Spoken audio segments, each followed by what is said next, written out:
साथियों, बांग्लादेश में तख्तापलट हुए लगभग 8 दिन से ऊपर हो चुके हैं, परंतु वहां पर हिंदुओं के ऊपर जो अत्याचार हो रहे हैं वो थमने का नाम ही नहीं ले रहे हैं। लगातार हिंदुओं के घर को ध्वस्त किया जा रहा है, मंदिरों को तोड़ा जा रहा है, हिंदुओं की दुकानों को लूटा जा रहा है। इतना ही नहीं, वहां पर रहने वाली हिंदू कम्युनिटी की जो महिला है उनका भी सील भंग किया जा रहा है।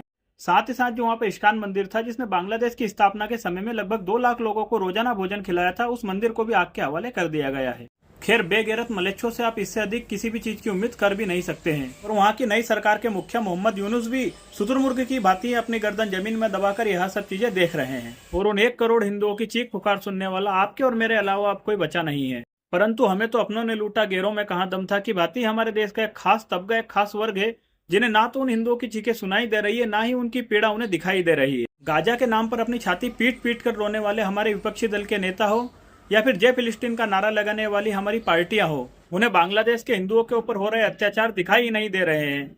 ऐसा जान पड़ता है कि उनके न्यूज चैनलों में यह न्यूज आज तक प्रेषित ही नहीं हुई है। यूके, यूएस, अमेरिका, कनाडा जैसे यूरोपीय देश ने भी बांग्लादेशी हिंदुओं के ऊपर हो रहे अत्याचार पर खुलकर विरोध प्रदर्शन किया है, परंतु हमारे विपक्षी दलों को ऐसा ना जाने कौन सा सांप सूंघ गया है कि उन्होंने अभी तक भी एक भी ट्वीट कर इस मामले पर अपनी प्रतिक्रिया व्यक्त नहीं की है। प्रधानमंत्री नरेंद्र मोदी ने भी मोहम्मद यूनुस को बधाई संदेश प्रेषित करते हुए हिंदुओं की रक्षा की बात कही है, परंतु देश में अल्पसंख्यकों के नाम पर राजनीति करने में और सबसे ज्यादा छाती कूटने वाले हमारे माननीय श्री राहुल गांधी जी ने एक भी ट्वीट कर हिंदुओं के लिए वहां पर कुछ बात प्रेषित नहीं की है। हाँ, वो बात पूरी अलग है कि गाजा पर हो रहे हमलों पर उन्होंने ट्वीट में पूरा का पूरा अपनी संवेदना व्यक्त करते हुए एक निबंध लिख दिया था।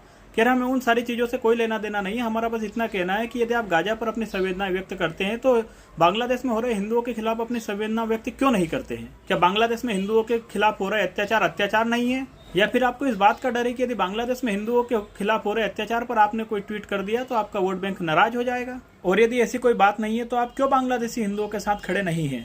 आश्चर्य की बात तो यह है कि अपने पत्रकारिता के दांवपेच से सरकार को घेरने वाले अजीत अंजुम जी ने भी आज ट्वीट करके बांग्लादेशी हिंदुओं के लिए अपनी संवेदनाएं व्यक्त की। इतना ही नहीं, उन्होंने अपने ट्वीट में कहा है कि मोदी सरकार को बांग्लादेश की सरकार से बात करके अपने रुख साफ कर देना चाहिए और यह बोल देना चाहिए कि ऐसा अब बर्दाश्त नहीं किया जाएगा। अजीत अंजुम जी ने तो इस सारे मामले पर अपनी प्रतिक्रिया व्यक्त की है, परंतु मुझे पूरा यकीन है कि जब तक अपने राजनीति नफा और नुकसान को हमारे राजनेता पूरी तरह नाप नहीं लेते, वो कभी भी इस मामले पर अपनी प्रतिक्रिया व्यक्त नहीं करेंगे। खैर, इस सारे मामले पर आप लोगों की क्या प्रतिक्रिया, कमेंट बॉक्स में आप जरूर बताइएगा। यदि बात समझ में आई हो तो आप चैनल को सब्सक्राइब भी कर सकते हैं और अधिक से अधिक लोगों तक इसे पहुंचा भी सकते हैं।